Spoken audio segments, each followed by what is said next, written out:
Hello, everyone. Thank you all for joining. We are at time, and so in the interest of everybody's time, let's go ahead and get started.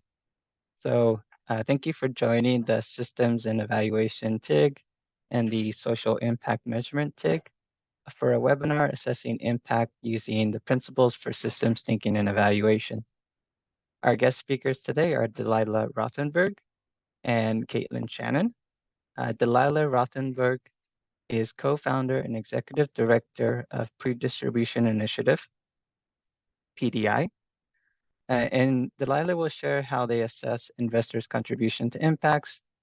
And guest speaker Caitlin Shannon, research and evidence director at CARE USA, will share how they brought together impact and cost data in a financial inclusion program for women entrepreneurs focused on systems change. Delilah will share how to assess the impact of investor contributions, while Caitlin will share efforts to analyze the cost effectiveness of CARE's programs as part of a broader consortium with several other international NGOs. So as by way of introductions, I will introduce Delilah first and then Caitlin second.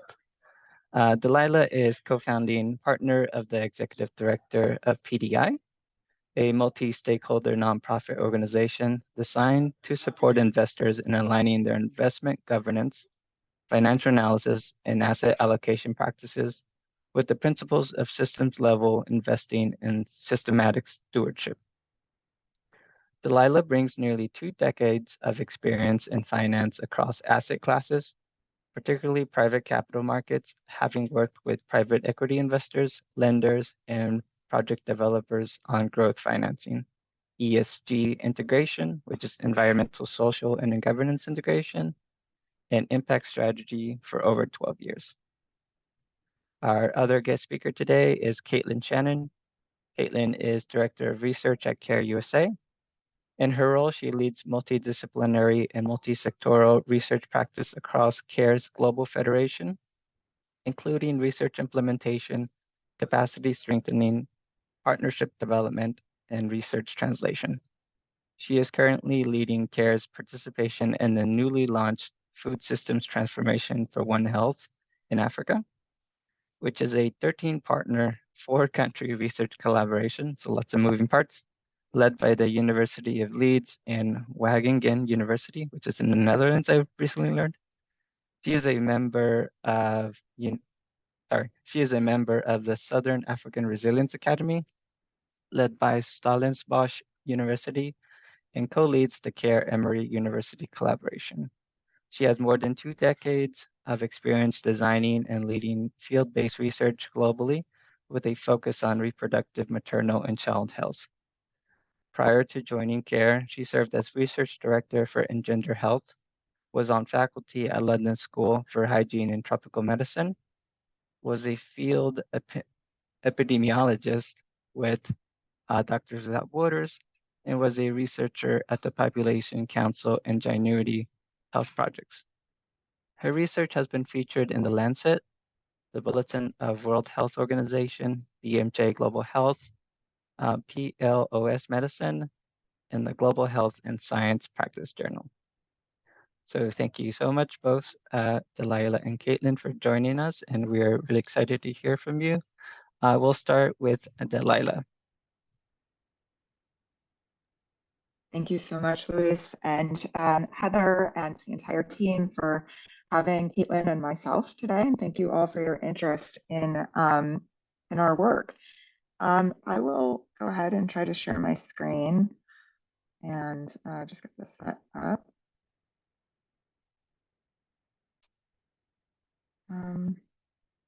This to slideshow so you all can see the slides. Okay, great.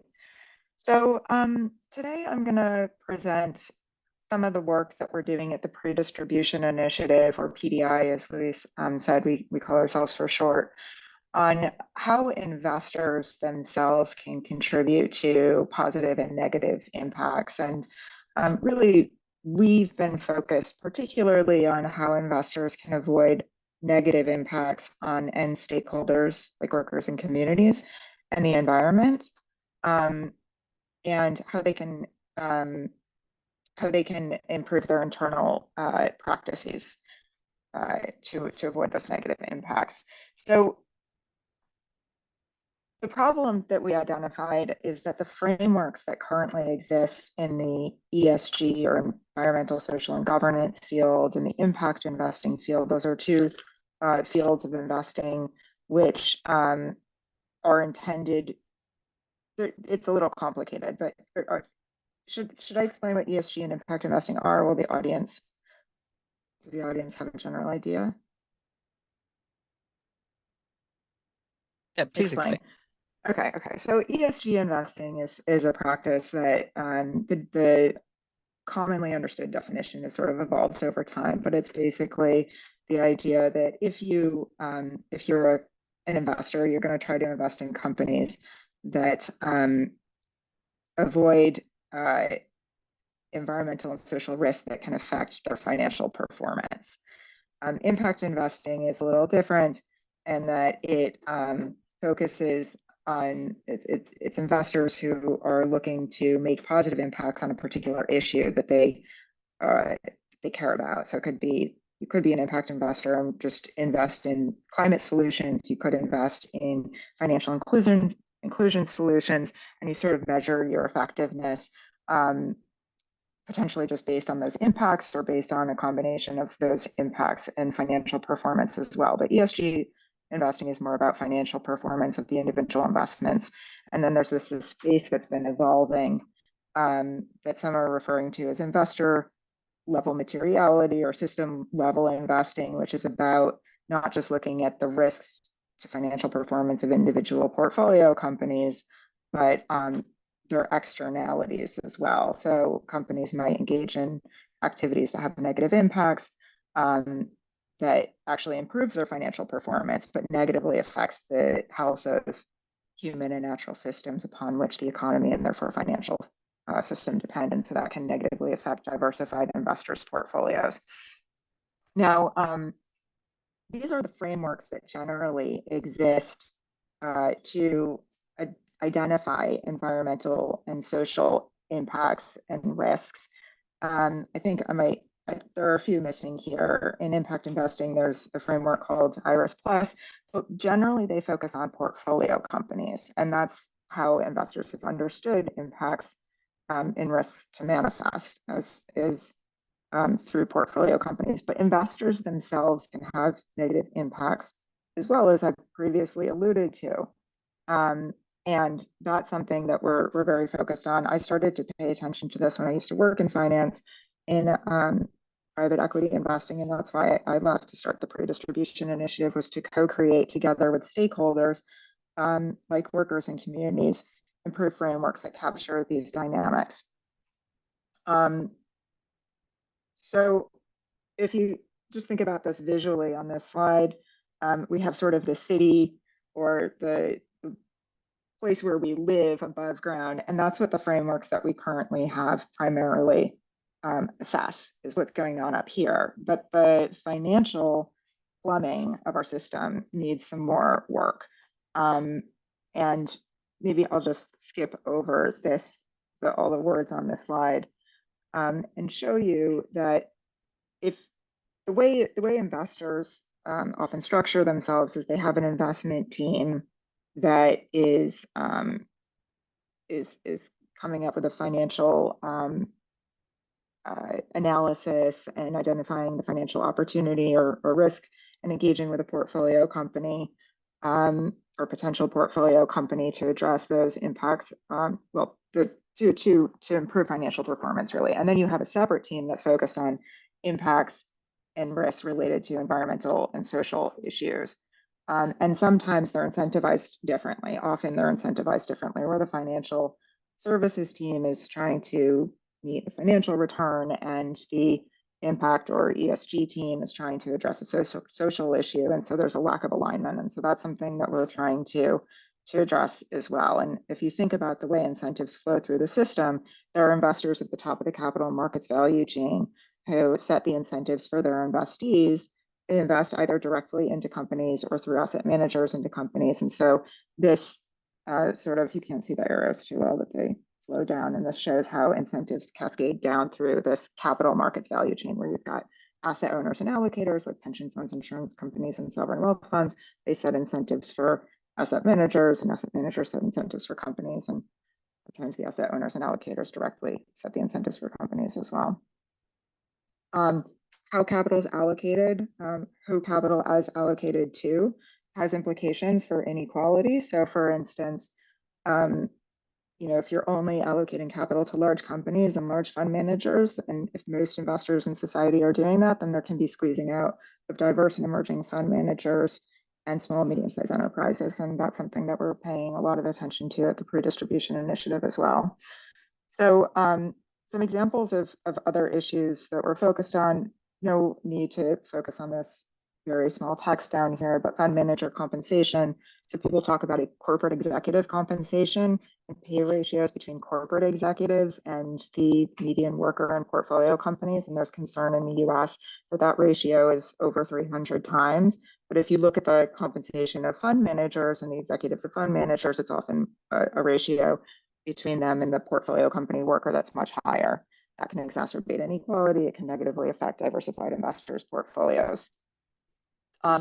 If an investor in private markets and private equity, there's been stakeholder concerns that investors load the portfolio company with too much debt. Debt is, it can magnify returns for equity investors. However, if you think about having too much debt and you're a company, you might not be in a position to be able to afford to offer quality jobs and quality and affordable goods and services. And so there have been lots of case studies that stakeholders have surfaced about companies that have gone under because they've been overloaded with too much debt, or they had to cut back on job quality, or they had to cut back on quality of services, for instance, in nursing homes or hospitals. Investors can engage in tax avoidance and engage in political activity that's not aligned with what they say their ESG and impact investing goals are. They can also just set up their investment governance to have blind spots. And generally, we have found that investors aren't intentionally trying to have negative impacts. It's just the way the system has evolved, and there hasn't been really an opportunity for investors to stop and self-reflect and say, how are we potentially having negative impacts as well? I don't want to go too into the weeds on all of those details, because I imagine that there are a lot of people in the audience who aren't financial services professionals, and that would take a long time to explain some of these dynamics in markets. But generally, the main point is that it's not just portfolio company impacts, but also investment impacts that leads to responsible investment. And so you can't, if you just address the leaves and branches of a tree without getting to the roots of the problem, then you just end up playing a game of whack-a-mole, and these issues just keep popping up. So that's the way we think about this. And all of our work has really been informed by engaging with affected stakeholders and hearing what their concerns are. Their issues, if you think about venture capital is another type of investing. If you're only investing in these super fast-growing companies, then you might be missing out on small, medium-sized enterprises with more stable growth. Or if you're allocating large amounts of capital to these fast-growing companies, they might be pursuing this moving fast and breaking things approach, or blitz scaling, which can have negative impacts on stakeholders. And that model can result in incentives where portfolio companies really cut corners on sustainability to grow quickly and meet the investors' expectations. This slide just refers to this idea of universal ownership or systemic stewardship, where we really are moving. We're seeing the investment world, particularly institutional investors, move in a direction where they are caring about negative externalities, and they're very much focused on companies' negative externalities. But because of this, there's an opportunity for them to also focus on their own externalities as well.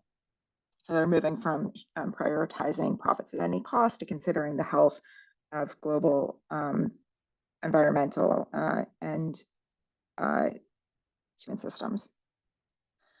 This is just all particularly important right now because there's been a backlash against ESG and impact investing. There's been a sense that it's by the wealthy for the wealthy, and really I think investors need to take a step back and think, well, how can we listen to stakeholders' concerns about the overall financial system and how can we make it work for them? So that is worth mentioning as well. I want to, I realize that it might be helpful just to show more concretely, we are doing a project with Impact Frontiers. I can't find my cursor. We're doing a project with Impact Frontiers, which is another impact investing organization, to actually come up with more specific disclosures. And we have a document where we have started to propose disclosures on different topics. And so you can see that here we give a context and rationale for why we're focusing on a topic like compensation ratios. And then we have disclosures where we disclosure guidance where we talk about how an investor should think about issues before they invest in an opportunity, and then how they should monitor and evaluate the investment during the opportunity as well. And you can see, you can download. Delilah, Oh, one yeah. second. I think the screen we're seeing is still on your PowerPoint presentation. Oh, thank you. Mhm.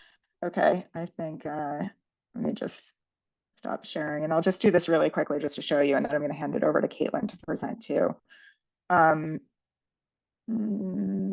Share screen. Here we go. So I'll put a link to a website in the chat, but if you go to that website, you can see a database where we've aggregated sort of existing research on how investor activities can cause positive or negative impacts. You can also download this document, which goes into more detail about actual disclosures that we're developing in partnership with an organization called Impact Frontiers. You know, this one is on compensation ratios. We have a context and rationale section that I mentioned before, and why you should evaluate this particular issue, then propose due diligence disclosures for prior to investing in an opportunity. What should you look for? And then once you're invested in the opportunity, in the investee, how do you evaluate performance? And, you know, has anything changed in terms of policies and procedures?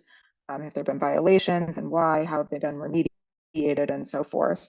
So I know I've talked a lot. I'll stop there, but I'm glad to answer any questions and dive into more detail if helpful.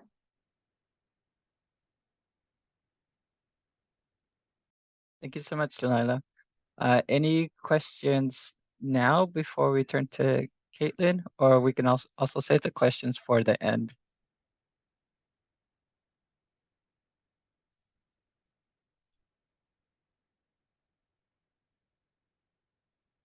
Looks like we're still simmering on the questions, so we'll get those percolating, and we'll turn it over to Caitlin.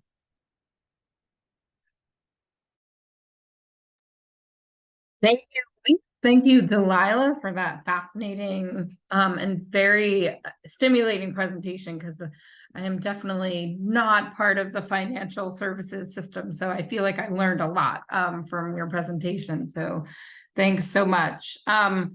I just want to check that you see the slides as opposed to the presenter view. Okay. So we'll switch gears a little bit. I work as director of research for an organization called CARE. Not assuming that everyone's ever heard of CARE. CARE is a big international non-governmental organization. We do work both in humanitarian and development contexts in more than 100 countries in the world. Yeah, so today I'm going to talk a little bit about a tool that we have recently begun to use across the Federation of CARE for cost efficiency analysis, a little bit about the tool, a little bit about the importance of economic analysis and costing data, and how we're thinking about and why we're thinking about expanding its use in CARE, and how we're working as part of a larger consortium to, again, expand the use of cost efficiency analysis and the availability of data across the sector. Let's try to go on to the next slide.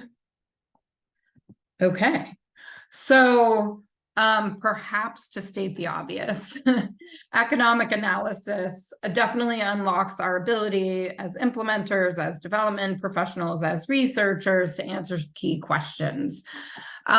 These are questions such as, how much does it cost per input for a particular program? So in this example of a program that that trains teachers in order to improve student reading, you can do analysis to, again, understand the cost of a teacher training.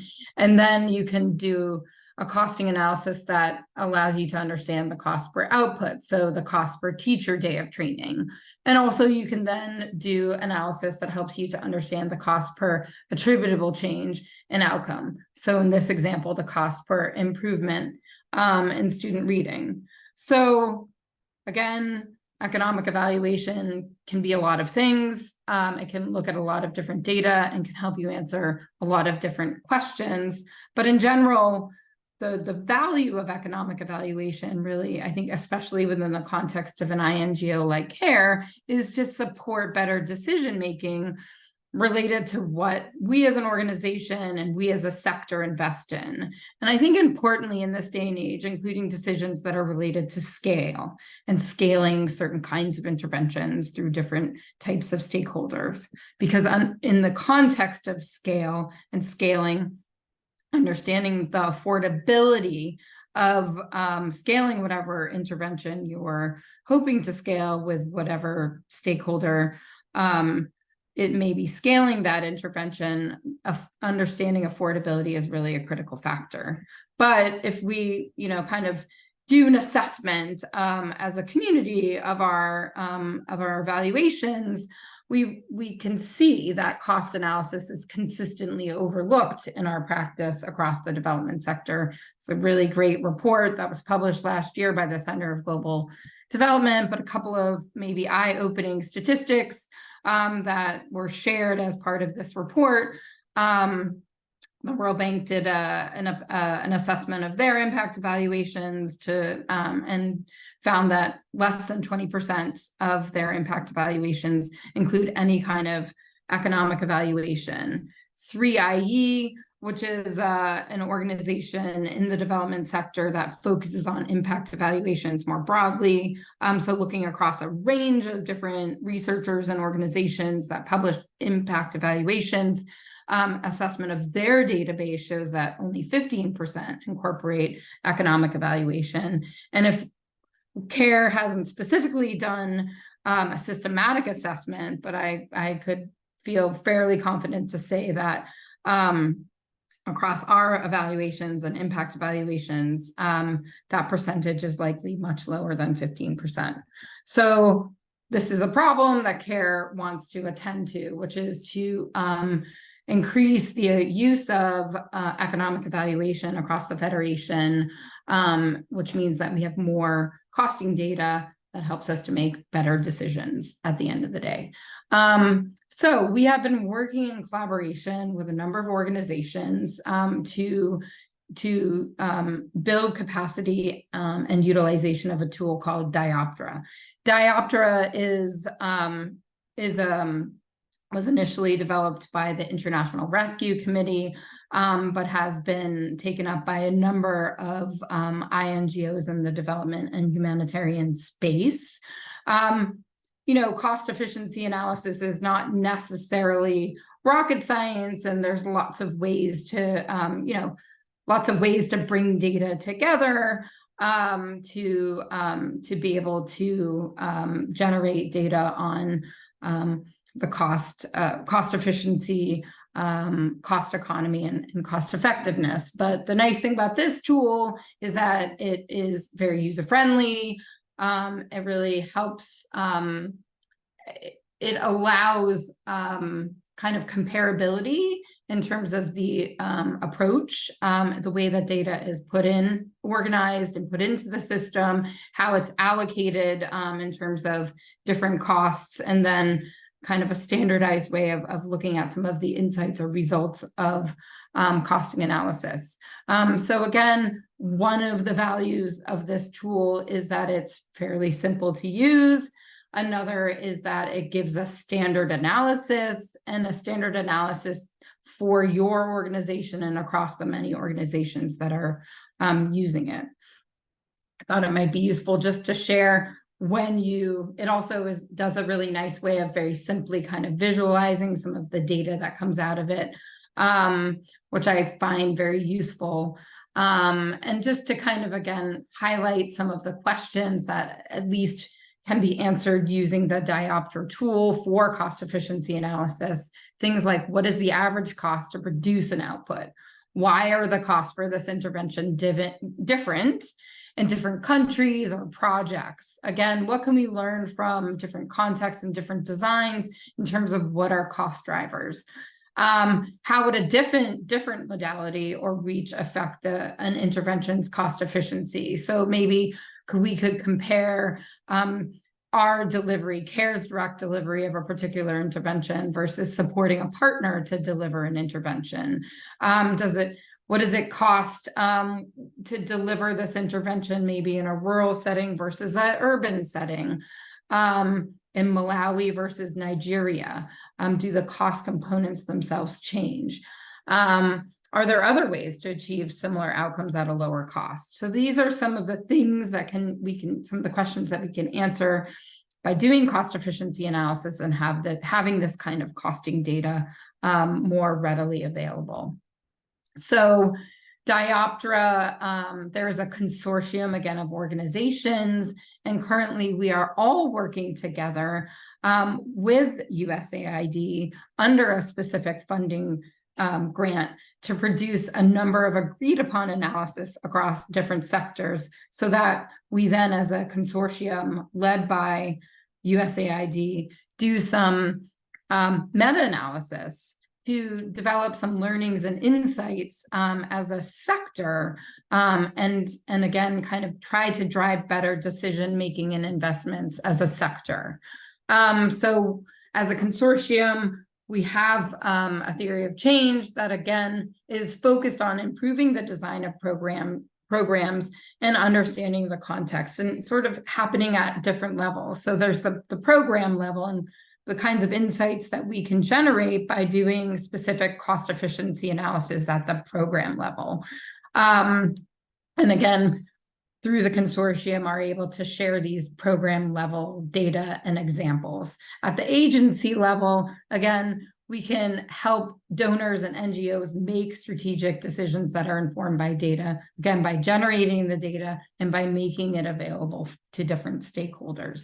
And then at the sector level, we can, by sharing the cost efficiency results and data, we can identify approaches that have the highest kind of value for money, informed both by the evidence that we're generating as a consortium on cost efficiency, integrated and analyzed with existing impact evidence. So again, doing some meta-analysis of both our costing data and existing impact evidence, again, to help to identify these approaches, and also to develop some cost efficiency benchmarks. So obviously there's lots of things that drive costs, but we can always learn from others and learn from ourselves and how to get to better cost efficiency, better use of resources. So as a consortium, we've prioritized different sectors, and each of the partners within the consortium over the course of the next year will be doing 20 cost efficiency analyses across these different sectors. And again, working with USAID to generate some of these really hopefully useful insights. And so the sectors that we will be working in terms of generating the evidence relate to basic education, humanitarian nutrition, cash and protection, so humanitarian interventions, agricultural interventions that are aimed at improving productivity of crops, and also resiliency, And then also savings and income generation. For example, savings groups or VSLAs, but other things like vocational training programs, etc. So this is a really exciting initiative that CARE is excited, very much excited to be part of. But also it's an opportunity for us to learn from other partners and to continue to expand our own practice. But moving to shifting our narrative a little bit and kind of trying to, I guess, stretch our thinking and our application of economic evaluation. Part of CARE's 2030 strategy, so our current strategy, is to strengthen and expand the work we're doing at systems level as part of an organizational pivot in our business model, largely because we understand that impact for people or changes in people's lives is deeper and more sustainable when systems work better with the capacity to unlock or enable certain changes and depth of change. And through this, or in this strategy, we've articulated and prioritized 6 different pathways or approaches to how we invest in and influence systems change. That alone and together can contribute to a range of different outcomes at systems level. And from the measurement and evaluation side, this means a focus on ensuring that we're measuring systems change and impact. And as I've already discussed in a parallel track as an organization, we are working to expand our generation and use of costing data, economic evaluations. So, I think we're thinking, what are the opportunities we have for us to generate cost data and economic insights related to the systems changes that our programs are designed to make or influence. I think we had hoped to present some results on a study that was going to help generate some learnings around this, but we had to put a pause on that study, so I'm not able to share those results, unfortunately, and provide a nice example and to help, I guess, expand our thinking on this area. But, what I could say is, we haven't really cracked the nut of how we as an organization should be systematically applying economic evaluation approaches to understand the costing implications of investing in systems change. But I think at least we've spent I've spent some time, our group has spent some time on thinking about some of at least the challenges and opportunities economic evaluation offers for systems interventions and influencing. How we think, as we think about how we do and how we use costing data for our systems work, again, we've done some thinking about some of the challenges and opportunities that might that I think are important considerations. I think when at least we as an organization think about some of the challenges, I think there are some of the challenges that are kind of inherent generally when we design and field evaluations of our systems work. So those imply how we sort of define inputs and outputs for approaches like advocacy, policy influencing, strengthening social movements, social accountability, et cetera. So when we think about economic evaluation and costing, really, what is that unit of analysis, especially when we're dealing generally with very complex interventions that generally bring together many approaches that are often implemented at sort of different levels of the socio-political economic ecosystem. And also that systems interventions by their nature can evolve throughout their implementation because they respond to the complex change processes that and the dynamic and the dynamicism of systems. And also a lot of our systems work spans projects over time. So it spans multiple projects over multiple years, but also can span multiple projects that are ongoing at the same time. So it's not necessarily straightforward to be able to define and measure inputs and outputs, as well as determine the cost of those generating those inputs and outputs. And also then there's the challenges that inhere in measuring impact, which include the time horizons for those impacts or changes to evolve, including the fact that there's often a long causal chain between an activity, a systems influencing or systems intervention, and the outcome or impact that you may be interested in understanding. And also that attribution of an organization systems intervention to change.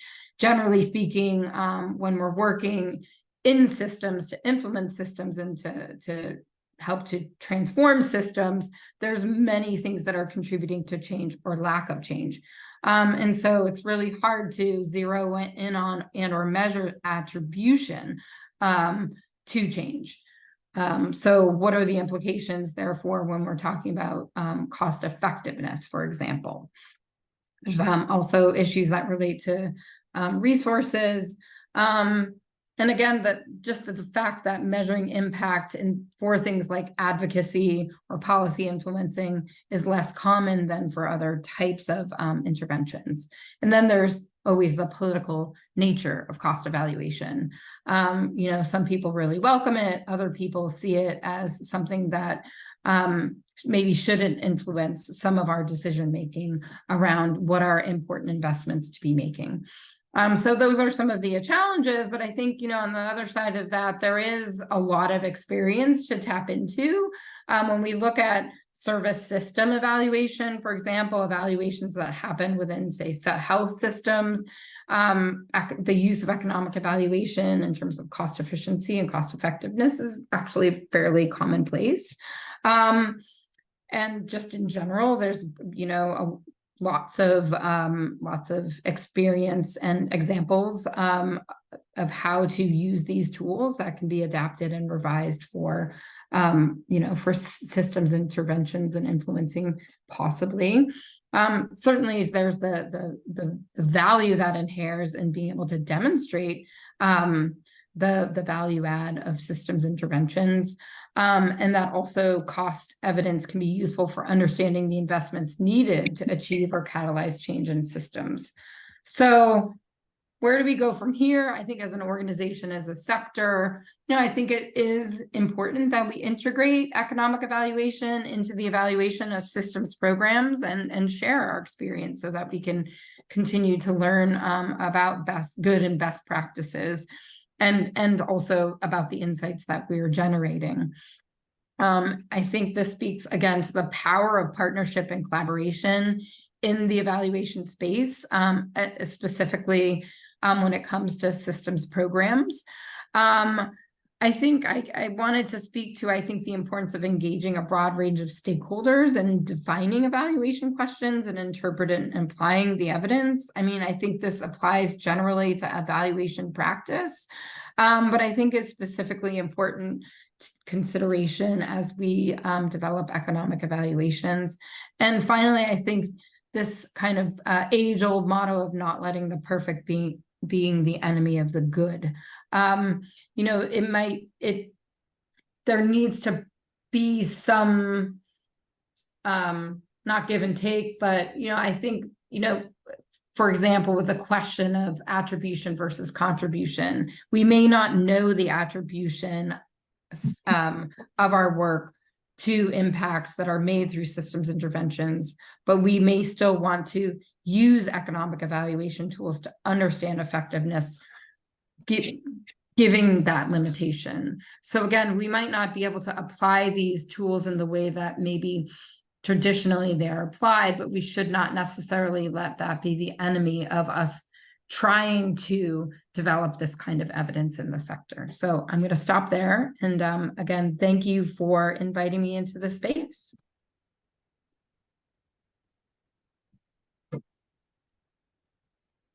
Thank you all so much.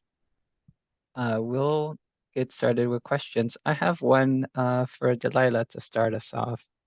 Delilah, you mentioned we're at a pivotal moment in time for change in these systems. What comes to mind recently and how you see these changes happening on behalf of or through investors who are now seeing themselves as universal owners? Yeah, thanks, Luis. And Caitlin, really great presentation. I can imagine so many ways where we could integrate your work and thinking into ours as well.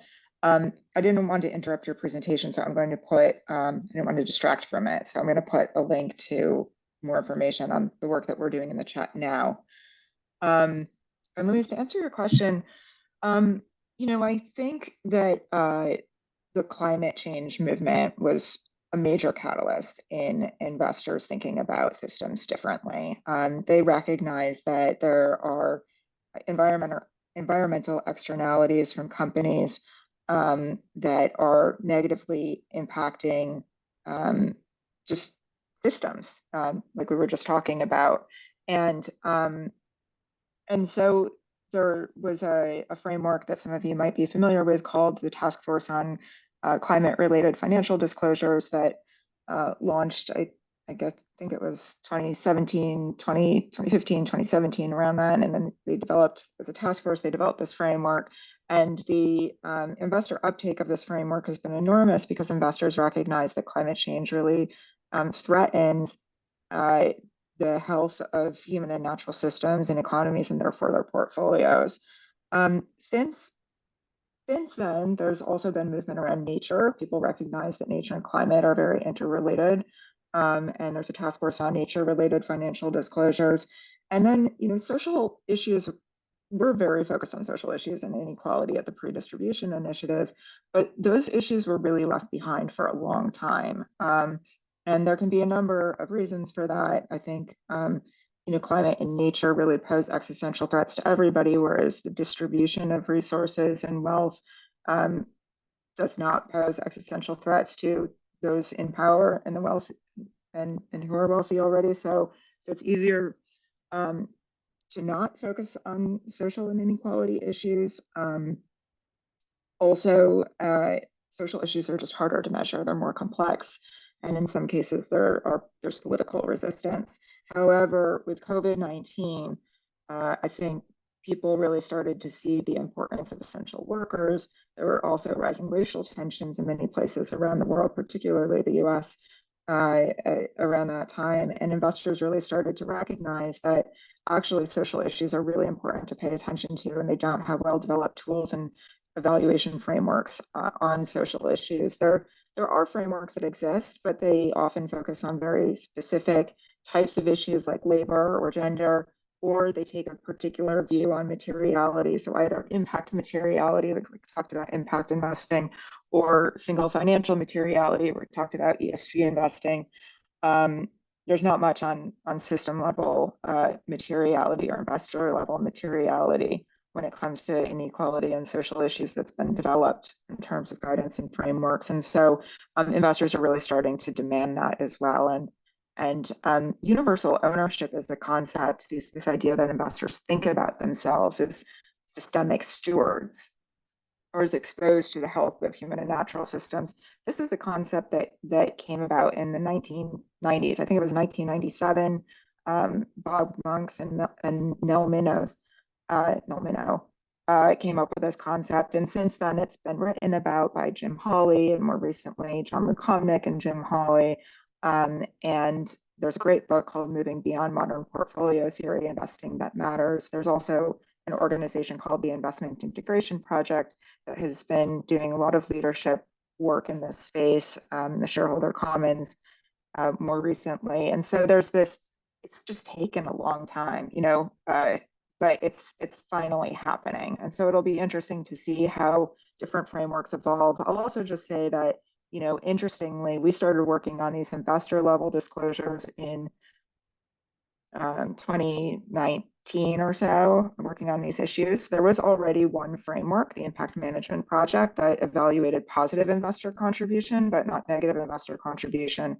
And so we partnered with them, and that's where the partnership with Impact Frontiers came from, because Impact Frontiers is a spin out from there. But now, more recently, other frameworks are starting to pay attention to investor level issues, including the World Benchmarking Alliance, Global Reporting Initiative, GRI, which is one of the main sustainability frameworks. They now have a dimension that they're building out on capital markets. We believe ISSB will, the International Sustainability Standards Board, and several others. TIP, the Investment Integration Project, is also doing some work around this too. I hope I'm not missing anybody, but there's definitely momentum in the right direction. Great. Thank you so much, Delilah. I'm going to kick off a question for Caitlin, and then we're going to start going to audience questions. Caitlin, given the political nature you mentioned of cost evaluations, can you share how, if at all, you provide contextual information around the cost evaluation with decision makers, perhaps qualitative information to show the mechanism or processes contributing to cost outcomes? Yeah, again, I'm not sure I have a lot of great answers to this. I think part of it is, yeah, how we package the results of our cost efficiency analyses and how we make sure that we are documenting and attending to those contextual factors so that that contextual data is available and therefore is used when we're making sense of cost efficiency data, and therefore that data isn't taken out of context, but that context is very much integrated into the insights that we're generating from that. So as a consortium, when we're bringing the data together, amassing all of that metadata on context and agreeing and spending a lot of time talking about what are those contextual factors that we should be sharing, digging into, analyzing and generating insights about is part of the thinking and the work that we're doing as a consortium. I guess I could share some examples of reports that as a consortium we've generated, not that the consortium has published specific papers yet, but members of the consortium working with one another have generated some analyses at the kind of organization level. So I could share some of the examples of like what that looks like. You know, what is the kinds of contextual data that we're bringing together?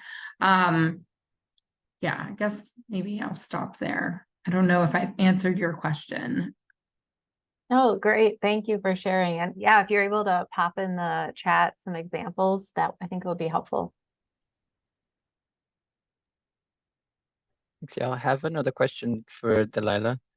Is this approach meant to be distinct? This is from Bernard. Is this approach meant to be distinct from existing frameworks for double materiality analysis? And Bernard, if you have any more context or any follow-ups, please feel free to unmute.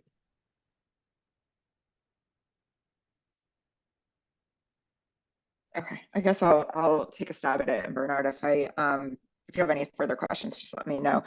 So we don't want to recreate the wheel on any frameworks. We are interested in supporting existing standard setters in expanding their frameworks to address issues that they might not have thought of before. And we're really pleased to see and are collaborating closely now with GRI, for instance, on their work around both investor, well, they don't call it investor level disclosures, and capital, their capital markets work. And then they also are doing work on they have a technical committee on capital markets to develop disclosures there. And then they have a topic standard that they're developing, and they're putting together a working group on economic impacts, which I think ties into a lot of the conversation around Caitlin's presentation. How do we evaluate our economic impacts? And so we're working to support existing standard setters. When it comes to the materialities, we believe that investor level disclosures are material from a system level perspective. So if you care about the financial performance of your diversified portfolio, you care about that system level financial materiality, then investor level disclosure should matter to you. Of course, if you care about double materiality, so both impact and financial materiality or just impact materiality, then these disclosures should also matter to you because they have impacts on end stakeholders in the environment. And so we see clear cases for investors who use both types of materiality. or one type or the other to use these disclosures. When it comes to single financial materiality, that's so focused on particular portfolio companies. There's not really an existing interpretation of single financial materiality that goes beyond just the enterprise level. So it's not clear to us that our work would fit into that kind of framework. But if the International Sustainability Standards Board, which is the main framework focused on single financial materiality, if they eventually expand their focus to include system level materiality, which it seems like they might be leaving the door open to do, then they might be interested in taking up some of the work we're doing as well. Great, thank you. Going to the audience chat, we have one from Sam Shaw. Is there for Caitlin, sorry. Is there a danger that cost efficiency will start to drive donor investments rather than cost effectiveness, which is more difficult to measure and takes longer? Yeah, sure, there's always a danger of that. And I think in some ways that's the value of having a consortium working with a donor like USAID, so that, we really are at the table helping them to interpret and make those kind of shape those insights and decision criteria. But at the same time, I think cost efficiency data, what we can do with it is limited, because it, as you rightly point out, it doesn't tell us how the cost of having an impact or generating an impact. And at the end of the day, that the impact is what's important. So cost efficiency data, I think it's valuable once we understand, like, this is the thing we should be doing, right? We should be scaling savings groups as an intervention that can do X, Y, and Z. But the cost efficiency data can give us a lot of insights on how to do that most affordably. How do we, what are the cost drivers of setting up a VSLA group?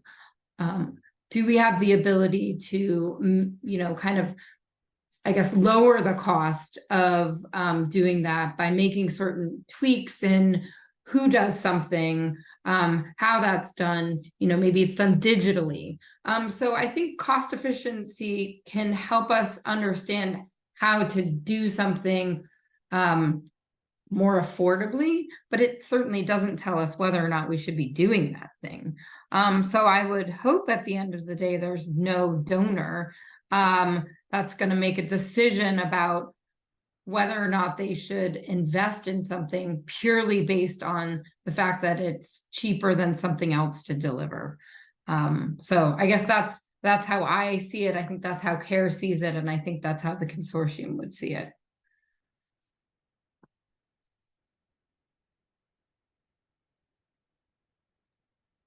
Great, thank you. Delilah, we have another question for you. The question broadly is, where do you see opportunities for the evaluation community to engage in the ESG world? And then several examples: internal systems and companies, helping them understand ESG impacts, or externally, or within financial accounting agencies. Yeah, thanks, Luis. I think I actually answered the question for my John. I might have missed the part about the evaluation community. I saw community and I was multitasking and thought, like, oh, where's the opportunity to engage affected communities?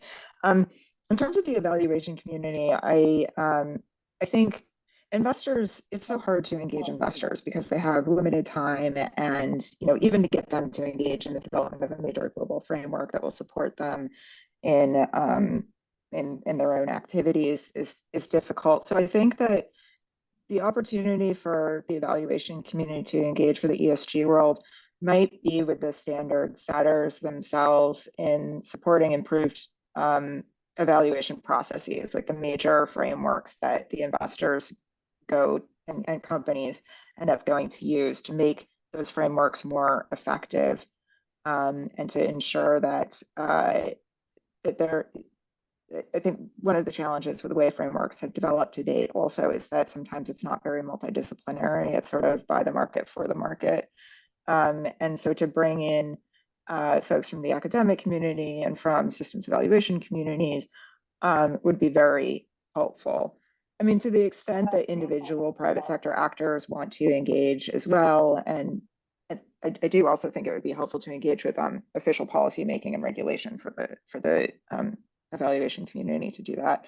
But in terms of individual investors and companies, that might be a little more difficult, but maybe they want support in improving their internal practices. I guess that might also lead to a more fragmented landscape where different companies and investors sort of end up developing their own approaches, which then reduces the opportunity for comparability and standardization. So I'm in favor of shared frameworks and standardization. I guess that's my bias. Great. We have another question for Caitlin from the chat. This comes from Annette. Have you encountered any challenges in getting all of the members of the consortium to be frank on costs that they share? Yeah, that's a good question. So I think one concern the consortium had, and this is maybe a backwards way of answering your question, but one concern the consortium has was to ensure that we're not inviting this kind of organization to organization comparison, like, oh, well, like CARE is cheaper or SAVE is cheaper or CRS is more expensive, but to come at this in a more practical way.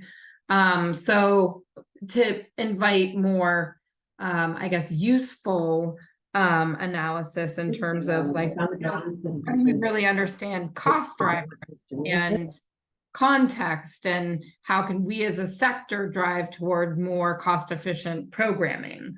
So one way as a consortium, we grapple with this with USAID is that all of the data will come to USAID anonymized at the partner level. So like there's no knowledge on the side of USAID that will do the analysis of who is what. And when the analysis is presented, it's not presented as CARE and CRS and IRC and SAVE, but just as this project in this country and this project in that country.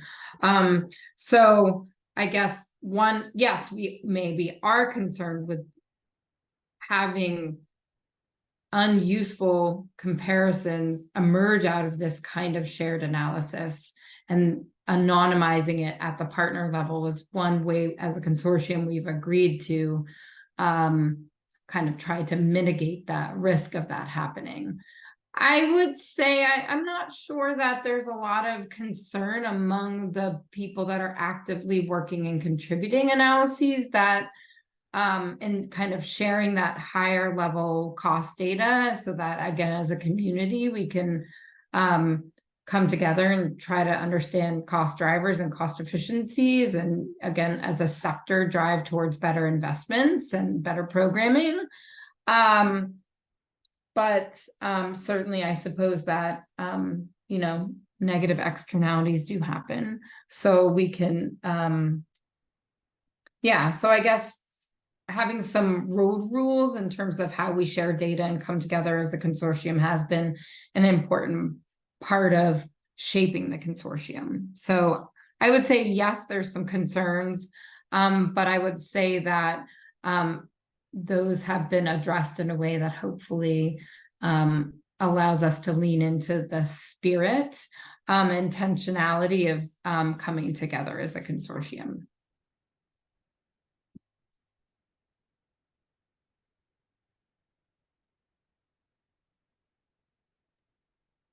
Okay, I see that we had one more question for Delilah. It just came up, but I see you answered it in the chat. I'm only seeing one last question that's more of a clarifying question for Caitlin. This comes from Chris Allen. When you say value for money, does Diaptra tool line up well with how the UK government defines value for money? I mean, I haven't worked on an FCDO grant to do a formal value for money across the whatever, it's like 4 E's, but it would line up with the efficiency part of the value for money equation. Yes, I would say that. Mm-hmm.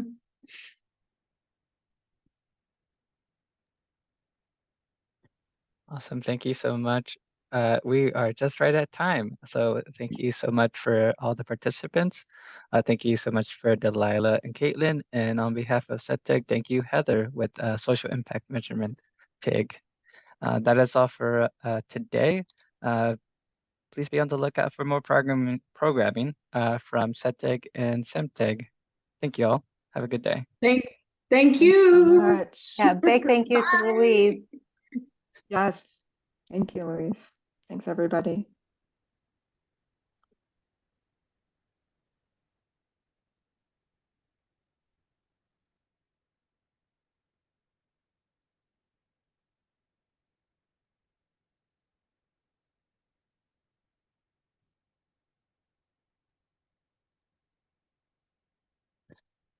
Do you want to stop the recording and we can chat about next steps?